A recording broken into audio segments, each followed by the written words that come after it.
Paduka Tuan Ketua yang mulia, sesudah 3 hari berturut-turut anggota-anggota Dokuritsu Zumbicho Sakai mengeluarkan pendapat-pendapatnya, maka sekarang saya mendapat kehormatan dari Paduka Tuan Ketua yang mulia untuk mengemukakan pula pendapat saya.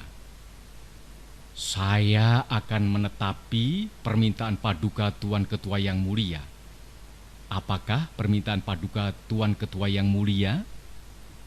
Paduka Tuan Ketua yang mulia minta kepada sidang Dokuritsu Zumbicho Sakai untuk mengemukakan dasar Indonesia merdeka. Dasar inilah nanti akan saya kemukakan di dalam pidato saya ini. Maaf, beribu maaf, banyak anggota telah berpidato, dan dalam pidato mereka itu diutarakan hal-hal yang sebenarnya bukan permintaan Paduka Tuan Ketua yang mulia, yaitu bukan dasarnya Indonesia merdeka. Menurut anggapan saya, yang diminta oleh Paduka Tuan Ketua yang mulia ialah dalam bahasa Belanda, filosofi grondslag daripada Indonesia merdeka. Filosofi grondslag itulah fondamen, filsafat, pikiran yang sedalam-dalamnya, jiwa, hasrat yang sedalam-dalamnya untuk di atasnya didirikan gedung Indonesia merdeka yang kekal dan abadi. Merdeka buat saya ialah political independence, politik onafhankelijkheid. Apakah yang dinamakan politik onafhankelijkheid? Tuan-tuan yang terhormat, lihatlah di dalam sejarah dunia, lihatlah kepada perjalanan dunia ini. Banyak sekali negara-negara yang merdeka, tetapi bandingkanlah kemerdekaan negara-negara itu satu sama lain. Samakah isinya? Samakah derajatnya negara-negara yang merdeka itu? Jermania merdeka, Saudi Arabia merdeka, Iran merdeka, Tiongkok merdeka, Nippon merdeka, Amerika merdeka, Inggris merdeka, Rusia merdeka, Mesir merdeka. Namanya semuanya merdeka, tetapi bandingkanlah isinya. Maaf, Paduka Tuan Yimukyo Kotyo, berdirilah, saya punya bulu. Kalau saya membaca Tuan punya surat yang minta kepada kita supaya dirancang sampai jelimet hal ini dan itu dahulu semuanya. Kalau benar semua hal itu harus diselesaikan lebih dahulu sampai jelimet, maka saya tidak akan mengalami Indonesia merdeka. Tuan tidak akan mengalami Indonesia merdeka. Kita semua tidak akan mengalami Indonesia merdeka sampai di lubang kubur. Saudara-saudara, apakah yang dinamakan merdeka? Di dalam tahun 33 saya menulis satu risalah. Risalah yang bernama Mencapai Indonesia Merdeka. Maka di dalam risalah tahun 33 itu telah saya katakan bahwa kemerdekaan, politik onafhankelijkheid, political independence tak lain dan tak bukan ialah satu jembatan emas. Saya katakan di dalam kitab itu bahwa di seberangnya jembatan itulah kita sempurnakan kita punya masyarakat. 2 miliun pemuda ini menyampaikan seruan pada saya. 2 miliun pemuda ini semua berhasrat Indonesia merdeka sekarang. Saudara-saudara, kenapa kita sebagai pemimpin rakyat yang mengetahui sejarah menjadi swarwihtoh, menjadi gentar? Padahal semboyan Indonesia merdeka bukan sekarang saja kita siarkan. Berpuluh-puluh tahun yang lalu kita telah menyiarkan semboyan Indonesia merdeka.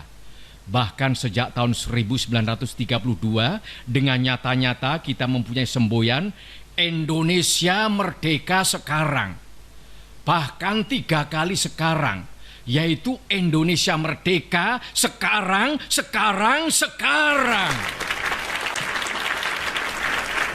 Saudara-saudara, kalau umpamanya pada saat sekarang ini bala tentara Dai Nippon menyerahkan urusan negara kepada kita, maka 1 menit pun kita tidak akan menolak. Sekarang pun kita menerima urusan itu. Sekarang pun kita mulai dengan negara Indonesia yang merdeka.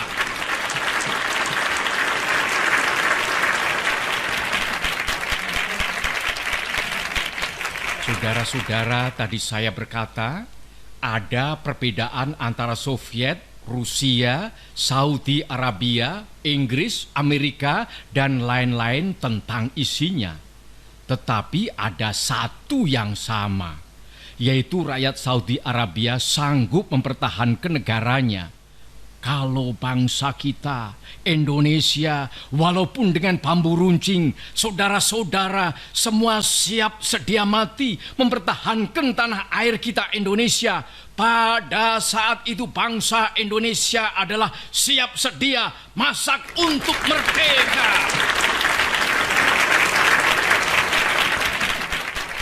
Di dalam Indonesia merdeka, kita melatih pemuda kita agar supaya menjadi kuat. Di dalam Indonesia merdeka, kita menyehatkan rakyat sebaik-baiknya. Inilah maksud saya dengan perkataan jembatan.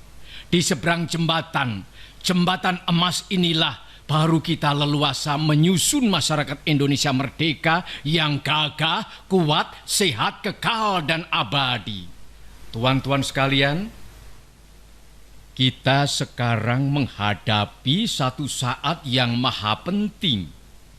Tidakkah kita mengetahui sebagaimana telah diutarakan oleh berpuluh-puluh pembicara bahwa sebenarnya international law, hukum internasional menggampangkan pekerjaan kita untuk menyusun, mengadakan, mengakui satu negara yang merdeka.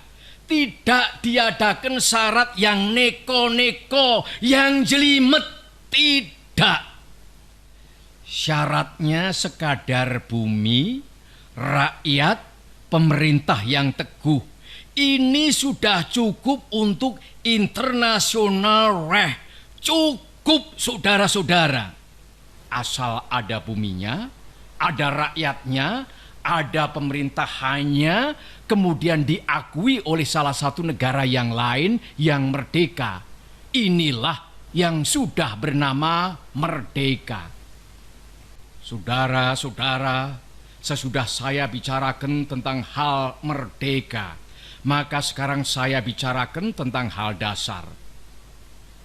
Paduka Tuan Ketua yang mulia, saya mengerti apakah yang Paduka Tuan Ketua kehendaki. Paduka Tuan Ketua minta dasar, minta filosofi Grundslag, atau jikalau kita boleh memakai perkataan yang muluk-muluk, Paduka Tuan Ketua yang mulia meminta suatu Weltanschauung di atas mana kita mendirikan negara Indonesia itu. Kita melihat dalam dunia ini bahwa banyak negeri-negeri yang merdeka dan banyak di antara negeri-negeri yang merdeka itu berdiri di atas suatu Weltanschauung. Paduka Tuan Ketua yang mulia, apakah Weltanschauung kita jikalau kita hendak mendirikan Indonesia yang merdeka? Maka demikian pula jika kita hendak mendirikan negara Indonesia merdeka. Paduka Tuan Ketua, timbullah pertanyaan, apakah Weltanschauung kita untuk mendirikan negara Indonesia merdeka di atasnya? Apakah nasional sosialisme? Apakah historis nasionalisme? Apakah Sanmincui sebagai dikatakan oleh Dr. Sun Yat-sen? Saudara-saudara sekalian, kita telah bersidang 3 hari lamanya. Banyak pikiran telah dikemukakan, macam-macam, tetapi alangkah benarnya perkataan Dr. Sukiman, perkataan Ki Bagus Hadikusumo, bahwa kita harus mencari persetujuan faham. Kita bersama-sama mencari persamaan filosofi Grundslag. mencari satu Weltanschauung yang kita semua setuju. Saya katakan lagi setuju. Apakah itu? Pertama-tama saudara-saudara saya bertanya, apakah kita hendak mendirikan Indonesia merdeka untuk sesuatu orang, untuk sesuatu golongan? Mendirikan negara Indonesia merdeka yang namanya saja Indonesia merdeka, tetapi sebenarnya hanya untuk mengagungkan satu orang, untuk memberi kekuasaan kepada satu golongan yang kaya, untuk memberi kekuasaan pada satu golongan bangsawan. Kita hendak mendirikan suatu negara semua buat semua, bukan buat satu orang, bukan buat satu golongan, baik golongan bangsawan maupun golongan yang kaya, tetapi semua buat semua. Inilah salah satu dasar pikiran yang nanti akan saya kupas lagi. Maka yang selalu mendengung di dalam saya punya jiwa, bukan saja di dalam beberapa hari di dalam sidang Dokuritsu Zumbicho Sakai ini, akan tetapi sejak tahun 1918, 25 tahun lebih, ialah dasar pertama yang baik dijadikan dasar buat negara Indonesia, ialah dasar kebangsaan. Kita mendirikan satu negara kebangsaan Indonesia. Saya katakan bahwa dasar pertama buat Indonesia ialah dasar kebangsaan. Itu bukan berarti satu kebangsaan dalam arti yang sempit, tetapi saya menghendaki satu national state. Apakah yang dinamakan bangsa? Apakah syaratnya bangsa? Definisi Otto Bauer pun sudah tua. Sebab tatkala Ernest Renan mengadakan definisinya itu, tatkala Otto Bauer mengadakan definisinya itu, tatkala itu belum timbul satu wetenschap baru, satu ilmu baru yang dinamakan geopolitik. Kemarin, kalau tidak salah, Saudara Ki Bagus Hadikusumo atau Tuan Munandar mengatakan tentang persatuan antara orang dan tempat. Persatuan antara orang dan tempat, tuan-tuan sekalian. Persatuan antara manusia dan tempatnya. Bangsa Indonesia ialah seluruh manusia-manusia yang menurut geopolitik yang telah ditentukan oleh Allah Subhanahu wa Ta'ala tinggal di kesatuannya semua pulau-pulau Indonesia dari ujung utara Sumatera sampai ke Irian, seluruhnya yang telah menjadi satu, sekali lagi satu.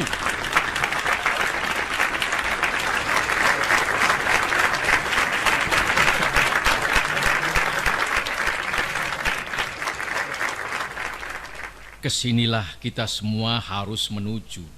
Mendirikan satu nasionalis stat di atas kesatuan bumi Indonesia dari ujung Sumatera sampai ke Irian. Demikian pula bukan semua negeri-negeri di tanah air kita yang merdeka di zaman dahulu adalah nasionalis stat. Kita hanya 2 kali mengalami nasionalis stat, yaitu di zaman Sriwijaya dan di zaman Majapahit. Di luar dari itu kita tidak mengalami nasionalis stat. Nasionalis stat hanya Indonesia seluruhnya yang telah berdiri di zaman Sriwijaya dan Majapahit dan yang kini pula kita harus dirikan bersama-sama. Saudara-saudara, tetapi memang prinsip kebangsaan ini ada bahayanya. Bahayanya ialah mungkin orang meruncingkan nasionalisme menjadi chauvinisme, sehingga berfaham Indonesia überall. Inilah bahayanya. Kita cinta tanah air yang satu, merasa berbangsa yang satu, mempunyai bahasa yang satu.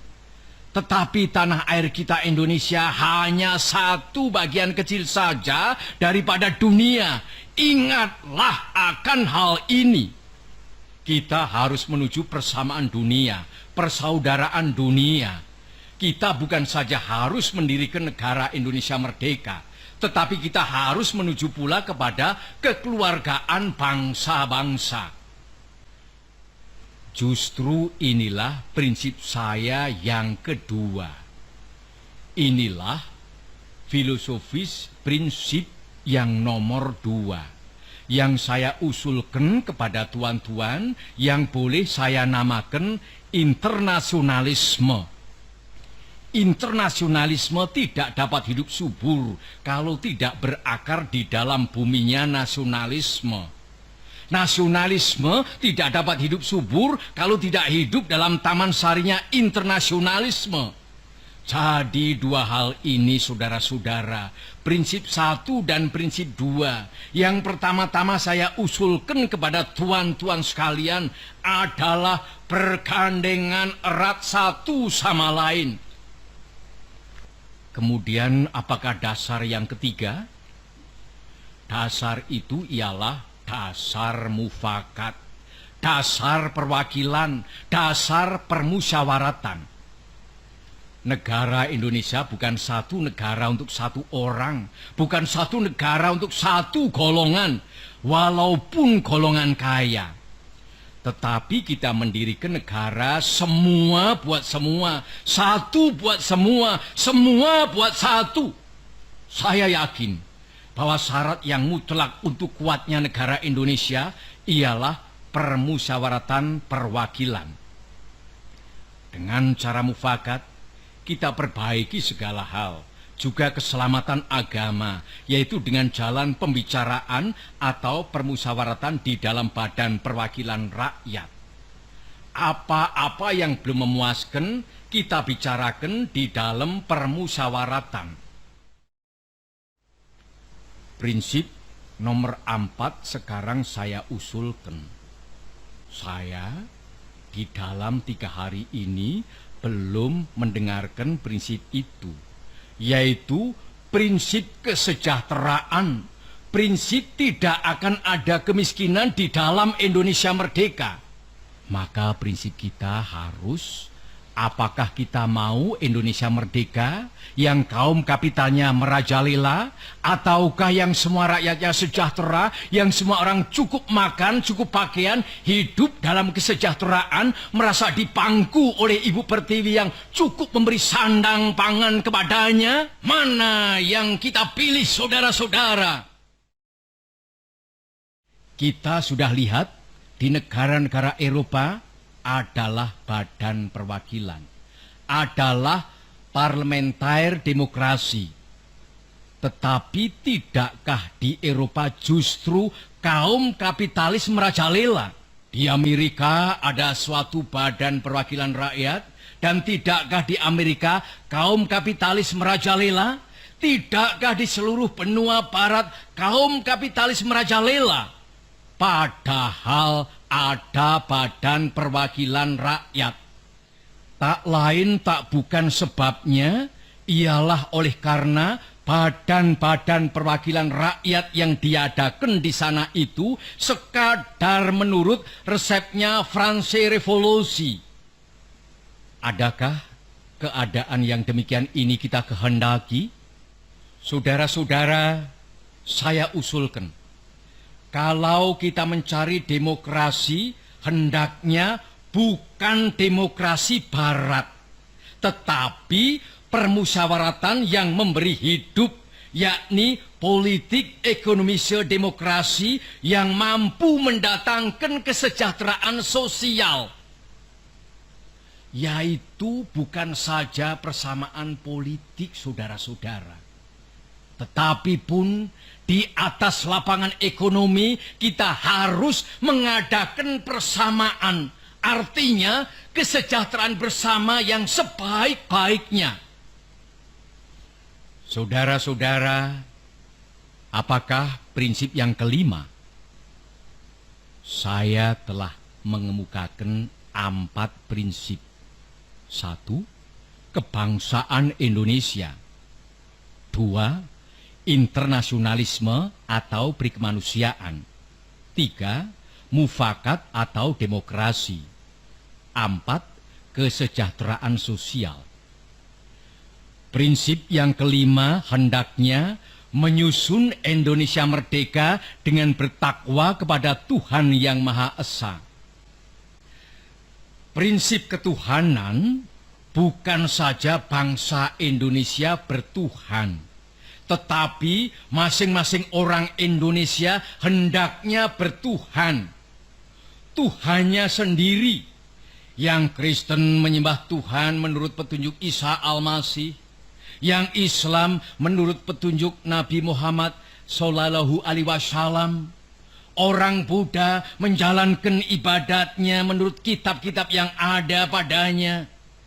Tetapi marilah kita semuanya bertuhan. Hendaknya negara Indonesia ialah negara yang tiap-tiap orangnya dapat menyembah Tuhannya dengan cara yang leluasa. Segenap rakyat hendaknya bertuhan secara kebudayaan, yakni dengan tiada egoisme agama. Dan hendaknya negara Indonesia satu negara yang bertuhan.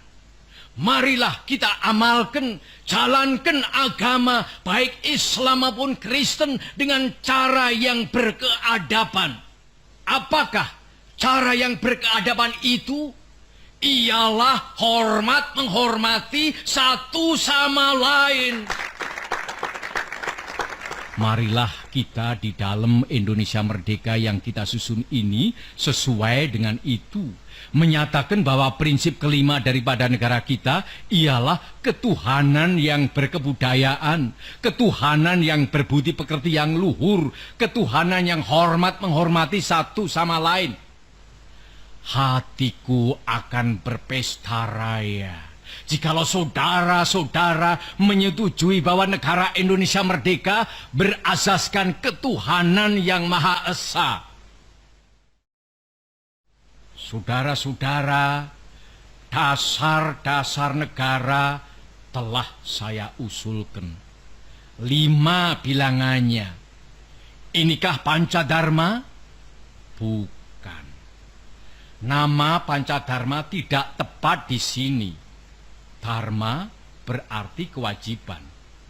Sedang kita membicarakan dasar. Saya senang kepada simbolik. Simbolik angka pula. Rukun Islam 5 jumlahnya. Jari kita 5 setangan. Kita mempunyai panca indera. Apalagi yang 5 bilangannya? Pendawa 5. Pendawa pun 5 orangnya. Sekarang banyaknya prinsip kebangsaan, internasionalisme, mufakat, kesejahteraan, dan ketuhanan 5 pula bilangannya. Namanya bukan Pancadharma, tetapi saya namakan ini dengan petunjuk seorang teman kita ahli bahasa. Namanya ialah Pancasila. Sila artinya azas atau dasar. Dan di atas kelima dasar itulah kita mendirikan negara Indonesia kekal dan abadi.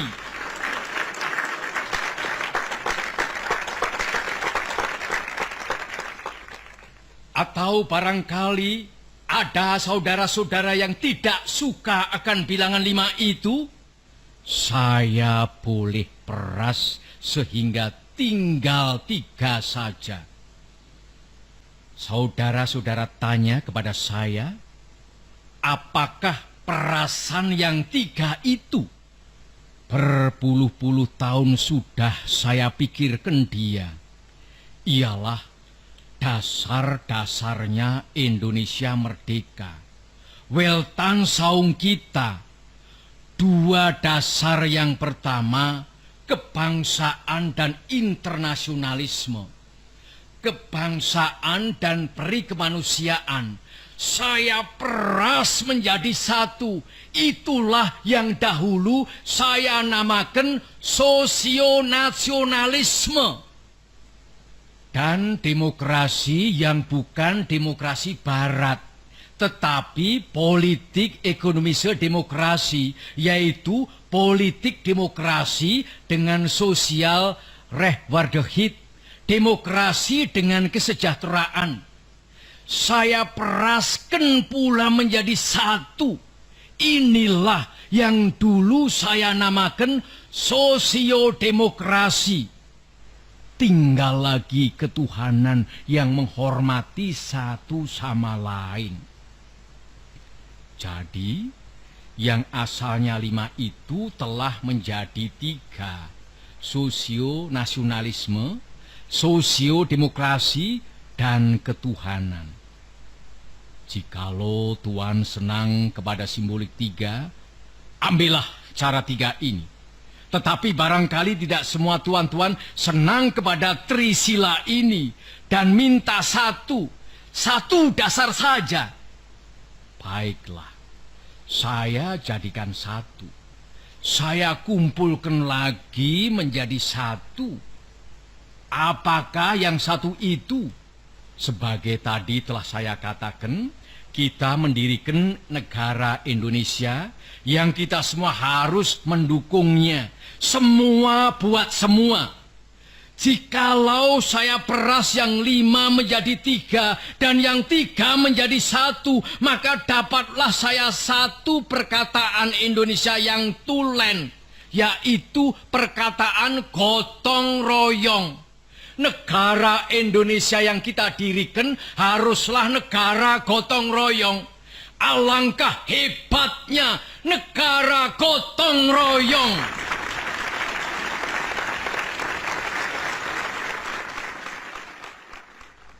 Marilah kita menyelesaikan karya, gawe, pekerjaan, amal ini bersama-sama.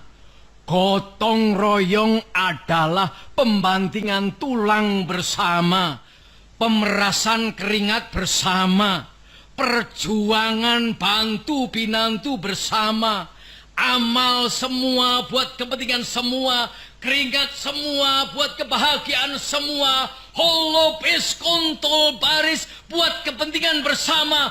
Itulah gotong royong.